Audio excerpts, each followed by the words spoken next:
Good morning. Thank you, everyone, for joining us. This is the first Finance Committee meeting after our reorganization after elections. I would like to call for a motion to name a chair to the Finance Committee meeting.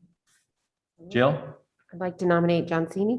It's a nomination for Mr. John Cini to be chair of the Finance Committee meeting. May I have a second?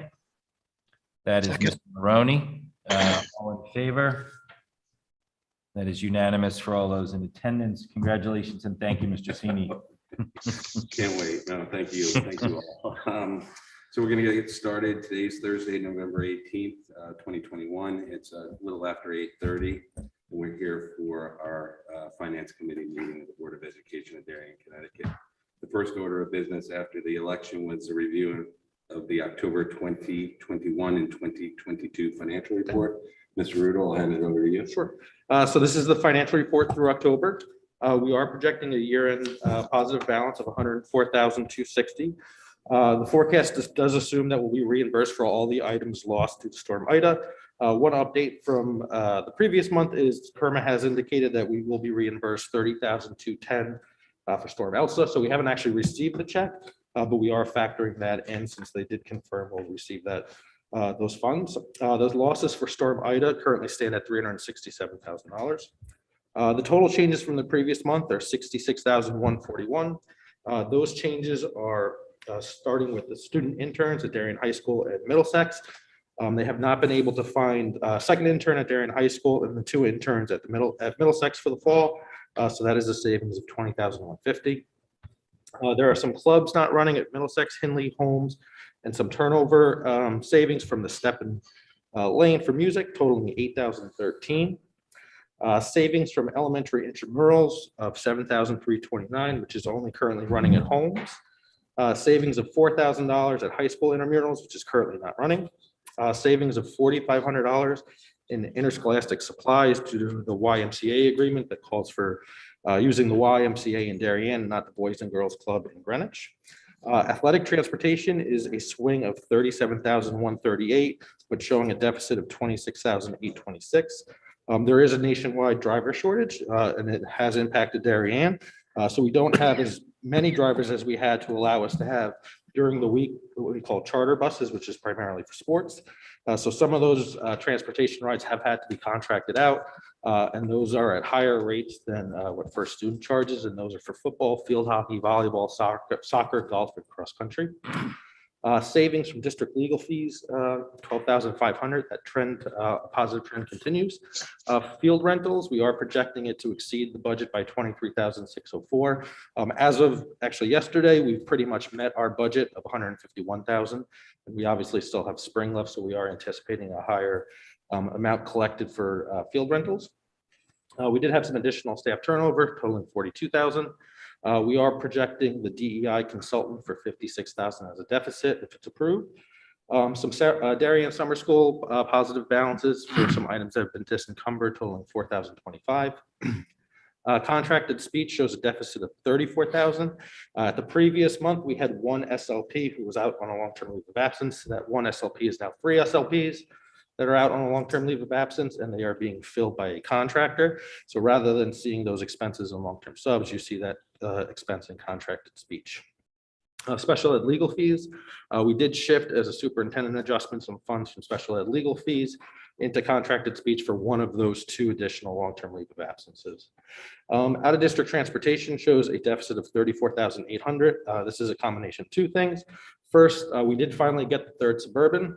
We should have the driver by next week. So it's one more month than we were anticipating not having that Suburban. So there is a transfer that we'll recommend for that. And then there is some settlement costs associated with out of district placements for transportation. We had a resignation of an ELP para. So there is salary savings of $2,150. ELP revenue is $12,516 less than last month as 2 students have been reclassified to special education and therefore not paying students. Workers' compensation shows a savings of $3,037 due to a reimbursement from PERMA. Additional savings in sewer, heat, and student accident insurance. The breakdown between the general education RCs and the special education RCs. So general education RCs are showing a positive $182,607. Special education RCs are forecasting a deficit of just over 87,000, and that is primarily related to the speech, SLPs on a leave of absence and the transportation, and then COVID 9008, which was the transfer the board approved at the previous month. So highlighting some of the changes in the various RCs. Again, 6,250 in Darien High School for one fall intern not being able to be secured. At the middle school, 13,900 as two interns were not secured. And then a positive balance of 1,345 for the geography B that's currently not running. At Hinley, a positive balance of 2,218 in clubs and councils as the stock market club is not running. At Holmes, we do have a positive balance of 34,282 as we do have a teacher on maternity leave who's now being covered for the year with a teacher at a lower rate, resulting in turnover savings. There is a positive balance of 1,032 as the literacy club is not running at Holmes. Changes in athletics, as I mentioned earlier, elementary intramurals is only running at Holmes, and so there's a positive balance of just over 7,300. High school intramurals are not running, and that's a positive balance of 4,000. And then again, the deficit related to athletic transportation of 26,826, as we've had to use private charters in place of first student. In RC 12, again, the revenue use of fields is a positive balance of 23,604. In music, RC 13, there's a positive balance of 3,418. 4 music stipends came in at a lower step than projected. In RC 16, legal fees continue to show a positive balance of 28,100 as legal fees continue to trend under budget. RC 19, we did flag the potential of the DEI consultant for $56,000. If it is approved by the Board of Ed, then we would bring a recommended transfer for those funds at the next meeting. In RC 24, contracted speech shows that negative balance of 34,000. We have 3 SLPs out on a long-term leave of absence. This is up from the one from the previous month. And then just to flag excess costs, we do have to file on December 1st, which is right around the corner. So at the next meeting, we'll update the excess cost projection based on that filing amount. We are still going to assume the 67.5% rate until the state comes out with an updated estimated reimbursement rate. And then in RC 26, ELP, the positive balance is now up to 10,710. And again, that is due to a resignation that happened earlier in the year. ELP tuition shows a negative balance of 29,263.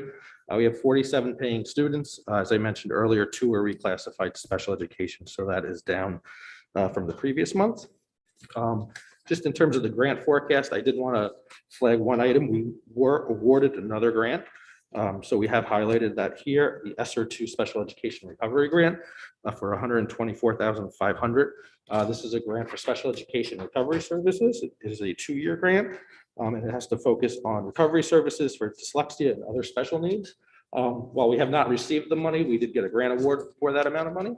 So the application still has to be processed at the state. And then the Unified Champion School Grant that Dr. Adley mentioned at the last meeting for $1,000. That was awarded by the Special Olympics of Connecticut, and it's to fund unified sports at the elementary level. Any questions? Richard, you can go back to the athletic, fall sports, the transportation, I guess deficit. You projected it through the winter, Correct. as I read the memo. Yes. And then but it hasn't been projected through the spring yet. For the spring, we're hoping to kind of go back to what the normal routes are. Right. As of last week, First Student was able to make available 2 additional buses, Okay. which will help alleviate it. If we don't get more, then we're going to have to readjust that forecast to assume continually contracting out with Landjet or other private charters. So without any remediation from First Student, if I did back the envelope math, would it just be another third added on to roughly? Roughly. Okay, perfect. Thank you. Just to clarify, RC 19 curriculum, this DEI consultant, that's what we're discussing this afternoon? Correct. So I flagged it as a potential expenditure. Should it be approved, then we'll bring a transfer to the board at the next meeting. Should it not be approved, we'll just take it out of the forecast. Okay, and I'm going to go back. I'm sorry, I missed RC 18, the personnel turnover. So basically the phenomenon is that we're seeing more turnover, but we're hiring at higher levels or higher salaries. So you're seeing a higher number of teachers who are leaving, but you're seeing a combination of the teachers who are leaving not necessarily being at the higher step. You've had a number of teachers who are either step 10 or below. Typically, when the teacher leaves, It's usually step 17, 18, 19. So when they leave a 10 or below, odds are you're going to hire at a higher rate. So that's why you would expect our turnover to actually be much higher than budget because of the quantity of teachers. But given the mix of teachers who have left, that's why we're only slightly above what we project. So from an analytical point, the savings per turnover is much less than what was budgeted. It's actually slightly better than what's budgeted, but one would expect, because you had 53, we budgeted 28, that we would essentially blow the budget out of the water by having significantly more Right, savings. okay, The reason we didn't get those savings is the mix of teachers who have left. understood. If you take out the teachers who were step 10 or below, it ended up being about 29 teachers. We budgeted 28 teachers. So actually, if you take that out, we were relatively close, which is why we're that 11,000 or so better than budget. Okay, thank you, that's helpful. Go ahead, Jill. On the interns, one of the functions of the interns, as I understood it, is to do some substituting. Are we still on track with our substitute budget, or are we looking at a potential impact because we don't have interns? So we have interns at the elementary level, which is Yeah. typically where we would see the biggest impact for not having interns. At the secondary level, we've seen an uptick in the teachers covering classes, which is for that $32 amount. So because of that, we've actually been relatively close in line. If it wasn't for the teachers covering teachers and we were bringing in daily subs or additional building subs, we probably would see that slight uptick. Okay, thank you. Go ahead, sir. So on the savings in clubs and councils, Middlesex, Hinley, Holmes, savings from elementary intramurals not running. What's the reason behind all that stuff not running? A mixture of lack of participation or a staff member not being able to be found from the club. Okay. So is there instances where there's students that want to participate and we're not finding staff members to do it? For the most part, they find another club for the student to join. In terms of intramurals, the district very rarely actually runs them at the elementary level, with the exception of Holmes. Right. That typically is the one school that does run it internally. Mhm. So this is for elementary intramurals. It's kind of just following what you've seen in the past. Go ahead. On the contracted speech, do we have any concerns about why we have 3 speech? Is that just a coincidence, but why we would have 3 speech professionals on a leave of absence? I believe it's just medical Medical. reasons. So it's a coincidence. So with the contracted speech, we are assuming that they're going to come back at the date they gave us. Obviously, if that long-term leave of absence extends, then we'll have to update that as well. Thank you. And I just have one last one on the grant, the new grant, Rich. What's the timing on that? So we got the award only a few weeks ago. We have to file it with the state, and the state has to end up approving it. Once it gets approved, you have this year and next year to spend it. So it just has to be based on recovery services for students. And did you want to just comment quickly on the food service financial report? Sure. So the food service financial report did improve from the prior month. We were plus a little over $38,000 for the month. So the P&L currently is a negative $126,473. Just in terms of overall food service operations, you typically don't become cash flow positive until February or March. It's almost like a retail operation where Black Friday is when they actually turn in the black. You have some of those sunk costs in the beginning, like retirement and health insurance. So you kind of have to dig out of that hole. Average daily sales are over $13,000, and they are trending relatively well for November. So we are forecasting a positive $56,000. The district did collect another $5,800 from the pavilion. And then when we do the November, you'll see another almost $4,500 from the pavilion. Probably would have been a little bit higher, but I believe the last game was called at around halftime because of weather. So that did dampen sales a little bit for November. But so far, things are looking well in October and November. Okay, great, thank you. Without any other, go ahead. Sorry, Joe. Back on the turnover question, the number 54, do we think that that's driven by COVID and large turnover in the wake of COVID, or do we think there's something else driving that? There is a teacher shortage Yeah. in Connecticut, and I believe even in like the tri-state area.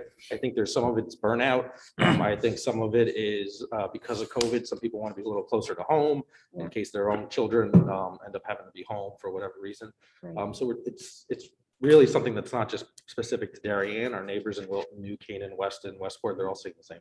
Yeah, so it's just a statewide issue, and we are seeing more people, I would say, that sort of transfer to somewhere else during the year, which is unusual. But that's another thing that's happening districts across the state.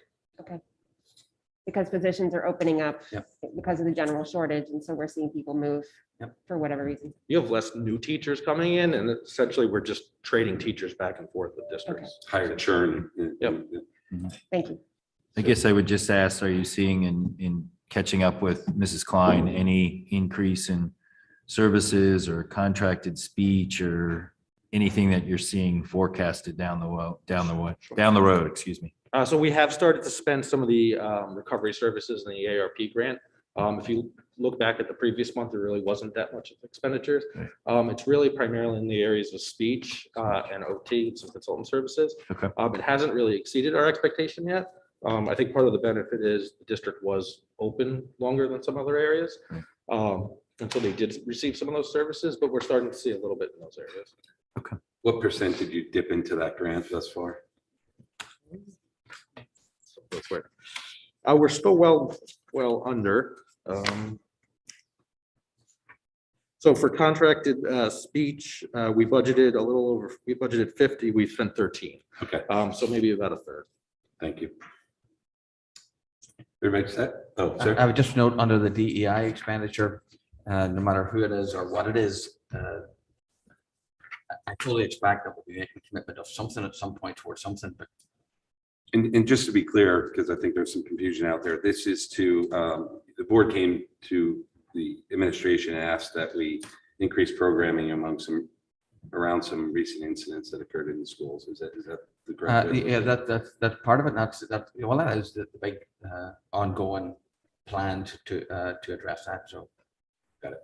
And really, this is anticipating an expenditure, no matter who it's allocated to or where. Got it. Thank you. Tara. So Oh, I'm sorry. so that DEI expense, that doesn't necessarily, it's not associated with one particular person. It's just an amount to be allocated for DEI that can be used. Well, at some point, we're going to have to continue to move forward with this, addressing these matters, right? And the administration can't go over budget without an understanding from the board. I think that Right. My question is, saying yes to that expense is not saying yes to a Correct. certain person. Correct. But we're not saying yes today. Yeah, we're, Right. No, I know. I'm just, It's not a transfer. Mr. Maroney.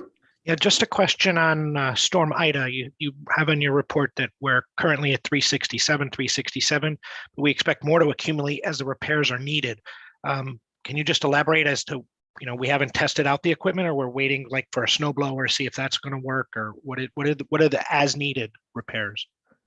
So there are some items that are still trickling in. Some items were sent to different shops to see whether or not the item was salvageable or not salvageable. So at that 367, we're expecting to be slightly higher. We don't expect it to be really more than 400,000 at the end of the day, as about 97% of the items have been accounted for.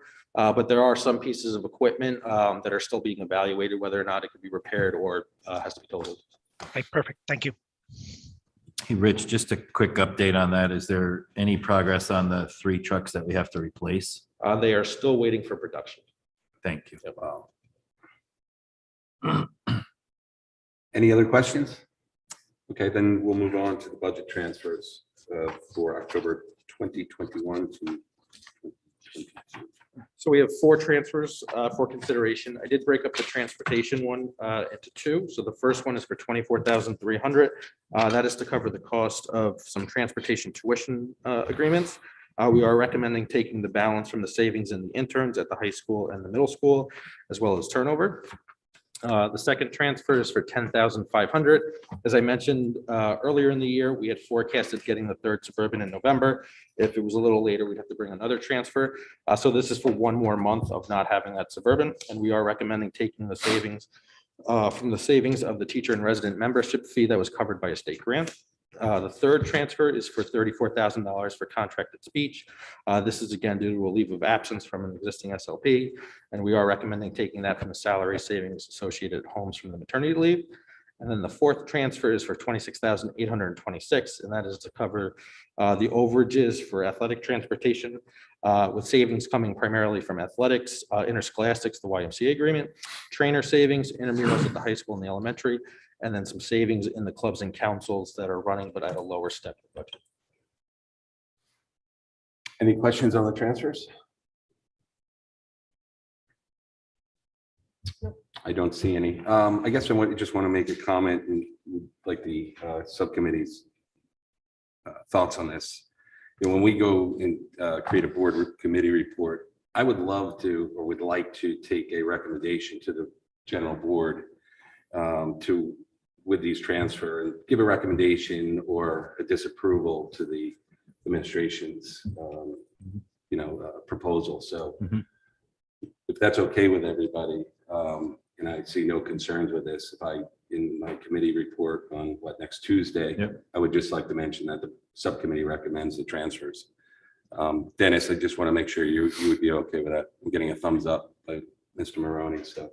Yeah, I think Okay, it great. validates the work of the subcommittee, which is what we're trying to do. And while everyone reads the package, I think it helps knowing that the subcommittee has reviewed, questioned, and approved and is recommending that approval. So it makes sense. Yeah. Okay.